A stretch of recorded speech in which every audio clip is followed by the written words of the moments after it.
Magandang araw po sa lahat. Yan, tatanggalin po natin yung laman ng compressor, yung freon niya. Re-release po natin. Ito po gagamitin natin yung hose ng gauge manifold. Yan, ilalagay po natin sa low side sa high side niya para mabilis.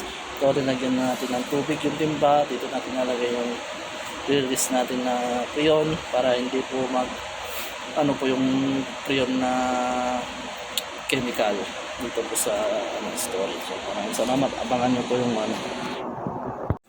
yan na po. Natin yung isang kurang muna para hindi masyadong po yung pressure. Malakas po kasi kailangan natin hawakan. Pag isa lang po tayo nag-video, ayan po. Siguro natin, tapos lagyan natin yung isang hose namin. Para tanggal po yung pressure. Pag tanggal ng pressure, alisin po natin itong humidifier.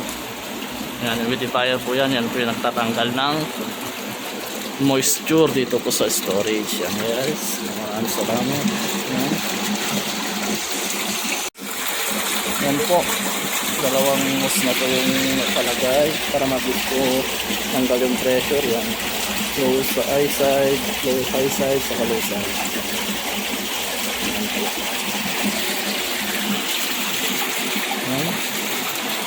Tatanggalin po natin yung humidifier, tapos papalit po natin itong gumagana po yan. Sit po natin yan, papalit natin po yung gumagana po. Yan.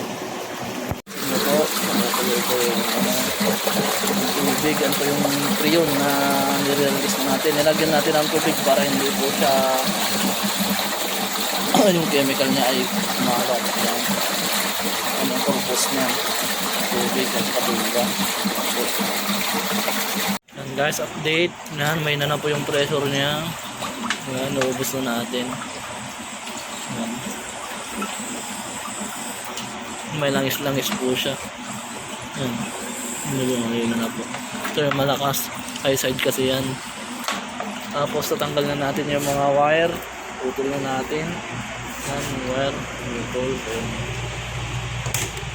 Yung EKC, yung temperature na alis natin.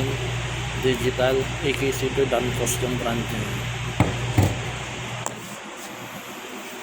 Mamaya paputulin mo natin yung pipe niya kapag nawala yung pressure para safe po tayo. Yan. Sa labas kasi tatanggalin natin yung evaporator pan niya. Yan. Guys, talis na po yung LC, yung fan, saka yung niya po, radiator niya. Hindi pa nakalagay. Yan. Tapos po namin, grinder po namin yan.